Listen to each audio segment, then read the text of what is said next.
दोस्तों और दोस्तियों, कल की शाम मेरे लिए काफ़ी अच्छी गुजरी। हुआ ये कि देवानंद की ये जो क्लासिक फिल्में दिखाई जा रही हैं मैं देखने चला गया, और मैंने, जैसे आजकल के ज़माने में कहा जाता है ना, बिंज वॉच। तो ये मैंने एक बिंज वॉच किया कि मैंने 6 बजे के आसपास देखी जॉनी मेरा नाम, और उसके बाद मैंने देखी ज्वेल थीफ, राइट। और आज के ज़माने में जब टेक्नोलॉजी तो है, और लोग 8-8 हज़ार स्क्रीन्स पे और दुनिया के 456 मुल्कों में अपनी फ़िल्मों को रिलीज़ तो कर सकते हैं, लेकिन आजकल की मतलब अच्छी फ़िल्में बनती हैं आज भी, ऐसा नहीं, लेकिन पिछली जो कुछ फ़िल्में आई हैं उनमें कंटेंट ऐसा था कि उतना ही जितना मेरे सर पे अब स्वस्थ काले बाल बचे हैं। तो मैं देखने गया ये फ़िल्में, और लगभग मुझे बड़ी खुशी हुई कि 100 सवा 100 सिनेमा एंथुसियास्ट थे दोनों शोज़ में, और वो तालियां बजा रहे थे, एंजॉय कर रहे थे। और कुछ पुराने मैंने देवानंद के फैंस को ऑब्ज़र्व किया, जो बाकायदा जिन्होंने सीनियर सिटीजन्स या उन लोगों ने, जैसी देवानंद की एंट्री हुई जॉनी मेरा नाम में, वो जेल में जब वो जीवन को वो लाइटर देते हैं सिगरेट जलाने के लिए, बड़ा प्यारा सीन है। उस पे लोगों ने सीटियां तालियां बजाई। तो ये दोनों फिल्में मैंने देखी, और दोनों फिल्मों का कुछ मिला जुला रिव्यू कर रहा हूँ। तो अ, ये आप लोगों की नॉलेज के लिए, ये ट्विन थ्रिलर मूवीज़ हैं, जो डायरेक्टर विजय आनंद, जो देवानंद के शायद बड़े भाई हैं, मतलब भाई तो हैं, मतलब मैं थोड़ा सा ट्रिविया, 95% वो बड़े भाई ही हैं। तो वो उन्होंने डायरेक्ट की थी पहले ज्वेल थीफ, और जो बहुत बड़ी थ्रिलर हिट हुई थी उस ज़माने में। उस ज़माने में उस ज़माने के हिसाब से आप अगर देखें, 1967 में रिलीज़ हुई थी, और अब लगभग 56 साल पुरानी हो गई है, तो थोड़ी सी डेटेड लगती है पिक्चर, लेकिन उस ज़माने के हिसाब से एक बड़े कैनवस पे शूट की गई थी।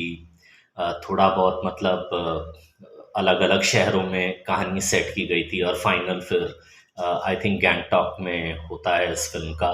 बहुत ही अच्छी लोकेशंस चूज़ की गई थी, और एक बहुत ही अच्छा मिस्ट्री सस्पेंस एलिमेंट था कि बार बार जो देवानंद का कैरेक्टर है विनय, उसको लोग कह रहे हैं कि तुम अमर हो, और एक लड़की शालू यहाँ तक कहती है कि भाई तुम्हारी मेरी सगाई हो चुकी है, और शालू का रोल प्ले किया था वैजंती माला ने।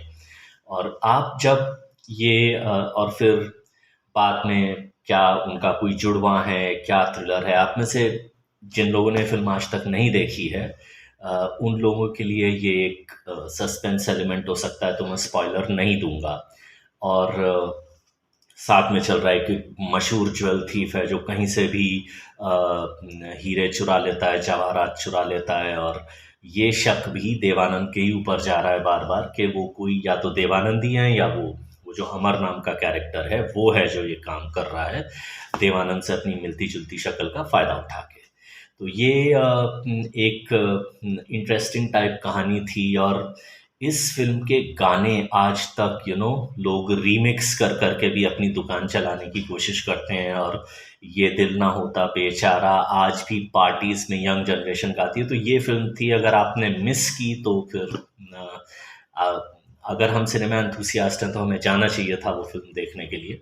लेकिन खैर जो भी है, मैं उस तरफ नहीं जाऊँगा। बहुत ही अच्छी फ़िल्म, और एक चीज़ जो आप ऑब्ज़र्व करते हैं कि क्या स्क्रीन प्रेज़ेंस थी इन लोगों की, इन सारे एक्टर्स, कैरेक्टर्स की, इनकी जो इंटरनल केमिस्ट्री थी। ख़ास तौर से मैंने देवानंद और वैजंती माला के ज़्यादा पैर देखे सुने नहीं हैं। उनकी ज़्यादा फ़िल्में वैजंती माला की शायद दिलीप कुमार, राज कपूर, इन लोगों के साथ ज़्यादा आईं।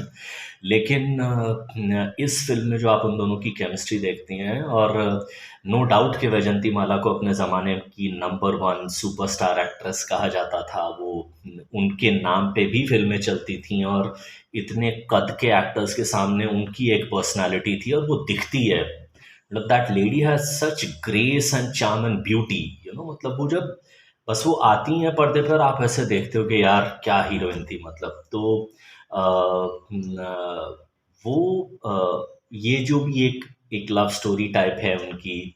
और जो मैंने कहा, इस फ़िल्म के सारे गाने, रुला के गया सपना मेरा जो मेरा बहुत ही पर्सनल फ़ेवरेट है, होठों पे ऐसी बात, रात अकेली है। इनफैक्ट ये फ़िल्म ज्वेल थीफ, इसमें आपकी मतलब इस फ़िल्म से तनुजा लोगों के सामने एक बहुत बड़े ढंग से आई थी, अगर मेरी फ़िल्मी नॉलेज राइट है तो। और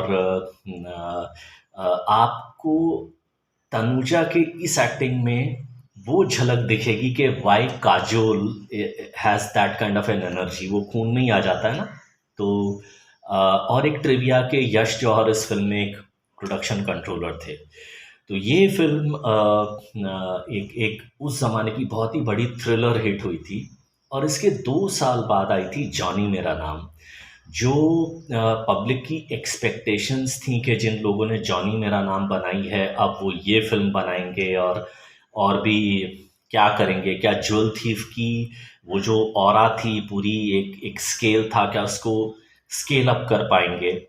तो वही होता है ना, जब किस्मत की देवी सर पे आपके हाथ रखती है। तो विजय आनंद और देवानंद ने जॉनी मेरा नाम में एक्चुअली जो थ्रिल वैल्यू थी ना, उसको कहीं ज़्यादा बढ़ा दिया था। वो जो देवानंद का एक कॉन्फिडेंट स्वैग होता है ना, और मैं देख रहा था कि जब वो डायलॉग बोल रहे थे, अपनी कॉमेडी कर रहे थे, सरकास्टिक जाइब्स ताने मार रहे थे विलन को पलट के, तो उनके वो जो फैंस आए हुए थे ना, वो कैसे कनेक्ट करके हंस रहे थे। और एक्चुअली एक एक वो आप उस केमिस्ट्री को ऑब्जर्व कर सकते थे। तो जॉनी मेरा नाम ने उस थ्रिलर की वैल्यू को और भी ज़्यादा आगे बढ़ाया।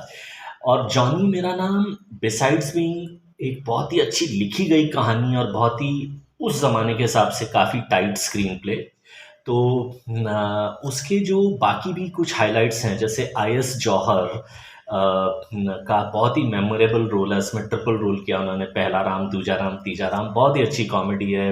और मतलब छोटी छोटी चीज़ें, जैसे उनके कैरेक्टर के लिए टाइटल में फिल्म के I S. Johar and I S. Johar बाकायदा ऐसा लिखा हुआ आता है पर्दे पे, क्योंकि उनके ट्रिपल रोल थे।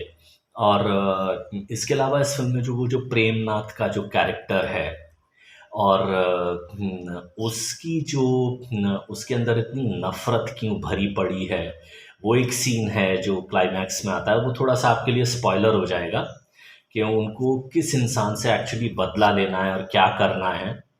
तो ये और ये जो पुलिस पड़ी हुई है, ये एक स्मगलर्स का नेटवर्क है जो बड़ी चालाकी से हीरे और मूर्तियाँ ये सब चुरा के बेचते हैं, और कैसे एक स्मगलर नेटवर्क उनके पीछे पड़ा है। और थोड़ा उसमें 2 बिछड़े हुए भाइयों के मिलने की कहानी है। बहुत ही शानदार वो रोल किया है प्राण ने, और वो तो खैर घिसे हुए एक्टर थे ही अपने ज़माने के। तो ये और लाइक ज्वेल थी, जॉनी मेरा नाम के गाने भी आज भी जैसे वो पल भर के लिए कोई हमें प्यार कर ले, हुस्न के लाखों रंग, यू नो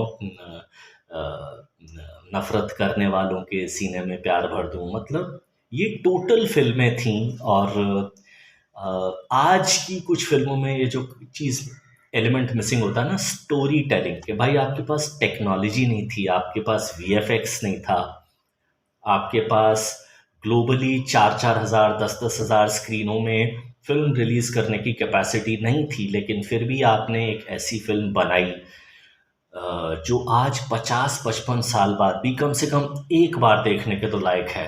अगर आप लोग सोचें ना, आज के लिए जो फ़िल्में बनती हैं, अगर ये 50 साल बाद थिएटर में लगें, आप चाहे किसी भी एक्टर के फ़ैन हो, कितने लोग देखने जाएंगे? आपको शायद लगेगा कि कितनी फ़िल्में उस पैरामीटर पे फ़ेल हो जाएंगी। तो मेरे लिए बहुत ही अच्छी शाम गुजरी। और अभी भी आज भी हिंदुस्तान के कुछ सेलेक्टेड शहरों में गाइड और सीआईडी, वो भाई वो सोनी टीवी वाली नहीं, देवानंद की सीआईडी दिखाई जाएगी। आप में से किसी को फुर्सत हो, बोर हो रहे हो, बस अपना जूते मोजे पहनो और जाओ देखने।